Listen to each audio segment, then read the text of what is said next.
Hello students, welcome to our channel Shweta study point. Students, आज का हमारा टॉपिक है दहेज प्रथा। आज के हमारे इस वीडियो में हम दहेज के विषय में जानेंगे। तो आइए जानते हैं इस विषय में। अधिकांश विद्वानों का यह कथन है कि हिंदू विवाह एक पवित्र धार्मिक संस्कार है। दहेज प्रथा ने विवाह के इस पवित्र स्वरूप को कलुषित कर दिया है। दूसरे शब्दों में कहें तो अधिकतर विद्वान हिंदू विवाह को एक पवित्र धार्मिक संस्कार मानते हैं। इन विद्वानों का यह मानना है कि दहेज प्रथा के कारण हिंदू विवाह जैसा धार्मिक संस्कार कलुषित हो रहा है, अर्थात मलिन हो रहा है। अतः इसी कारण इनका यह कथन है कि दहेज प्रथा ने विवाह के इस पवित्र स्वरूप को कलुषित कर दिया है, अर्थात मलिन कर दिया है। इन विद्वानों का यह मानना है कि दहेज प्रथा के कारण ही सुशिक्षित, सुयोग्य तथा सुंदर कन्याओं का जीवन अभिशाप बन गया है। दूसरे शब्दों में कहें तो दहेज प्रथा के कारण ही कन्याओं का जीवन अभिशाप माना जाता है। दहेज प्रथा जो प्राचीन काल में श्रद्धा, स्नेह, त्याग के भाव की प्रतीक थी, अब एक निंदनीय सामाजिक बुराई बन गई है। दूसरे शब्दों में कहें तो दहेज प्रथा को प्राचीन काल में श्रद्धा, स्नेह और त्याग के भाव का प्रतीक माना जाता था, लेकिन वर्तमान समय में दहेज प्रथा श्रद्धा, स्नेह और त्याग के भाव का प्रतीक न होकर एक निंदनीय सामाजिक बुराई बन गई है। अर्थात वर्तमान समय में दहेज प्रथा को एक निंदनीय सामाजिक बुराई माना जाता है। दहेज का सामान्य अर्थ है वर मूल्य। कन्या का विवाह करने के उपलक्ष्य में कन्या पक्ष द्वारा नगद या उपहार, जेवर इत्यादि वर पक्ष को दिया जाता है, जिसे दहेज की संज्ञा दी जाती है।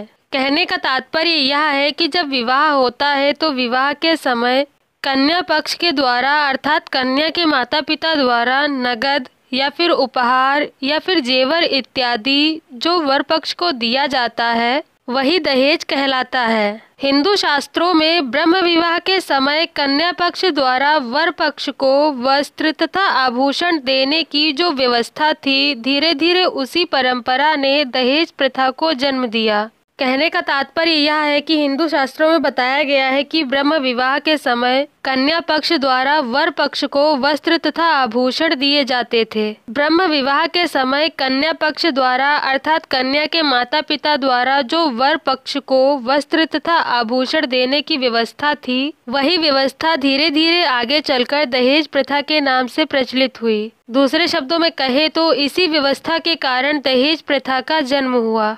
अतः इस प्रकार दहेज का सामान्य अर्थ उस उपहार या भेंट से लगाया जाता है जिसे कन्या के माता पिता विवाह के समय वर को स्वेच्छा से प्रदान करते हैं। अर्थात कन्या के माता पिता जो उपहार या भेंट वर को अपनी इच्छा से प्रदान करते हैं वही दहेज कहलाता है। दहेज प्रथा के विषय में और अधिक जानने के लिए आइए जानते हैं दहेज प्रथा की परिभाषाओं के विषय में। एनसाइक्लोपीडिया ब्रिटेनिका के अनुसार दहेज वह संपत्ति है जो एक स्त्री अपने साथ लाती है अथवा जो उसे विवाह के समय दी जाती है। दूसरे शब्दों में कहें तो एनसाइक्लोपीडिया ब्रिटेनिका का यह मानना है कि दहेज वह संपत्ति है जो विवाह के समय स्त्री को दी जाती है और जिसे स्त्री अपने साथ लेकर आती है। वेबस्टर शब्दकोश के अनुसार दहेज वह धन, वस्तुएं अथवा संपत्ति है जो एक स्त्री विवाह में पति के लिए लाती है।